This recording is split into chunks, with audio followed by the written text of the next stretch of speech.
Hello everyone, আসসালামু আলাইকুম। ফ্যানটা হ্যাঁ দাও, অফ করে দাও। ওই যে আপু কাছে কথা বলবে।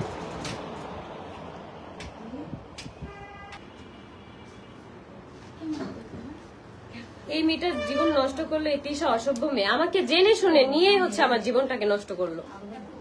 বলে না যে আমি তিশাকে নক দিছি, তিশার সাথে আমার কোনো প্রকার কোনো কথা হয়নি বিয়ের ব্যাপারে। আহাদ আমাকে নক দিছে, তারপর আহাদের সাথে আমার কথা হয়েছে। আমি ওদের সাথে দেখা করতে গেছি ওই দিন। ওদিন আমাকে জোর করে রেখে হচ্ছে আমাকে বিয়ে করাই দিছে। কি আমি কিচ্ছু বলতেছি না, আমাকে বাধ্য করতেছে এসব বলার জন্য, সবকিছু বলার জন্য আমাকে বাধ্য করতেছে। না আমার সবই বলতে হইব, ওরা কত দূর যায় আমি খালি দেখবো।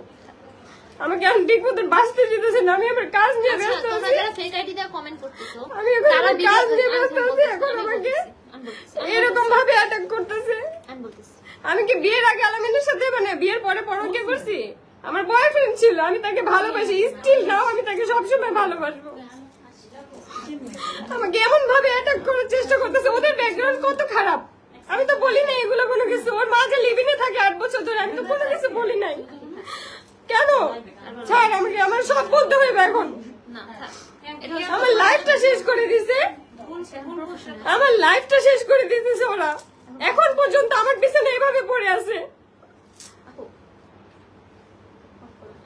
এখন পর্যন্ত আমার লাইফে এভাবে পড়ে আছে ওরা। না লাইফ শেষ করবি না কিছু। ওরা যা এখন থেকে মানুষ যা জানতে চাইবে আমি সবকিছুর অ্যান্সার দিব। আমাকে জোর করে নিয়ে ওদিন আটকে তারপর বিয়ে পড়াইছে। আমি বাসায় চলে আসতে চাইছি, রাতে 10টা বাজে আমাকে বাসায় আসতে দেয় নাই। আমি এক কাপড় চোপড়ে গেছি। আমার যদি যাওয়ার নিয়েতে থাকতো আমি অনেক কিছু বাসা থেকে আমার প্রয়োজনীয় জিনিস নিয়ে যেতাম, কিন্তু আমি নেই নাই। আমার যখন প্রেগনেন্ট বাবু পেটে তখন আমি জানতে পারি যে মাস্ক পরা একটা মেয়ে, সেই মেয়েটার সাথে আহাদ বিয়ে করছে। আমাকে বলতেছে আহাদকে আমি বিয়ে করতে মানা করতাম, আহাদ জোর করে বিয়ে করতো। মানুষ এখন আমাকে কমেন্ট করে আমি 4 নম্বর বা আমার 4 নম্বর, এসব কমেন্ট দেখলে আমার লজ্জা লাগে না?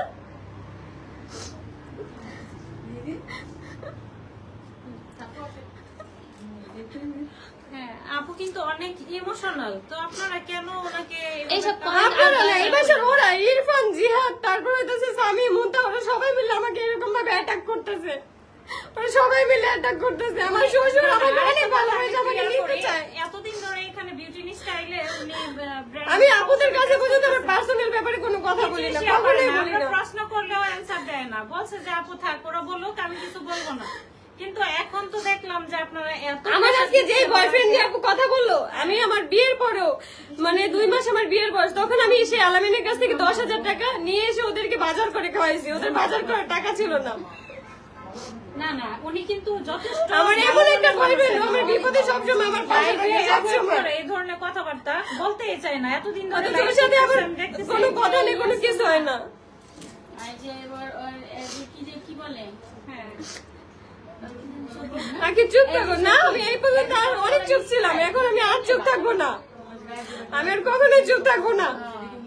আমাকে নিয়ে ওরা বিয়ে ব্যবসা করছে। ওরা সবসময় আমাকে বলতো যে সারাদিন আমি কান্না করি, কোনো সমস্যা নেই, কিন্তু ভিডিওতে যখন আমি আসবো তখন যেন আমার হাসি মুখ থাকে, আমার হাসি ফেস থাকে। এটা কেন বলতো? ভিউ ব্যবসার জন্য বলতো না?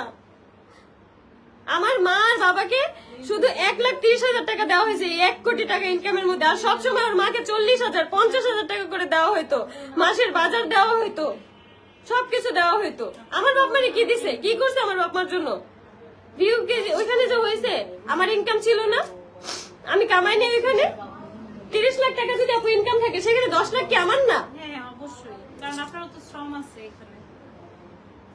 আপু তিশার মায়ের চরিত্র ঠিক নাই, তিশার চরিত্র ঠিক নাই, এটা ওরাই জানে। ওদের গ্রাম থেকে বের করে দিছে কেন? ওদের চরিত্র খুব ভালো, এই জন্য ওরাই জানে। না সবচেয়ে বড় কথা, আপু কিন্তু মুখ খুলে না। এই যে লাইভে যায় বলে যে এইগুলি আমি এই ব্যাপারে কথা বলবেন না, মানে আমাকে ওরা কমেন্টে আপু জানেন অ্যাটাক করে সবসময়। আমি চুপচাপ আছি দেখে মানুষ ভাবে কি আমি কেন চুপ আছি?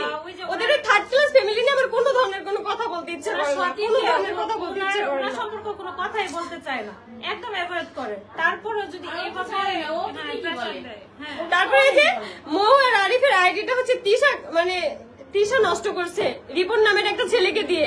এখন আমার উপরে ব্লেম দেয় নাকি আমি নষ্ট করছি আইডি।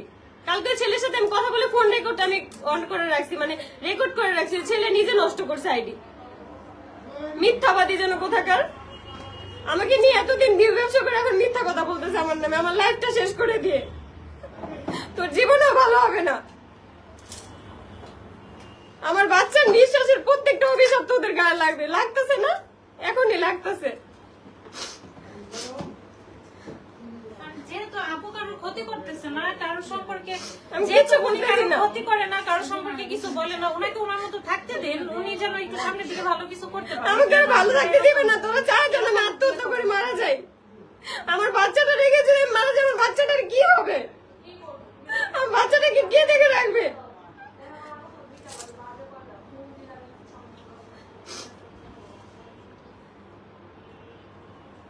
সবকিছু এতদিন আমি অনেক চুপ ছিলাম, এখন থেকে আমি আর চুপ থাকবো না।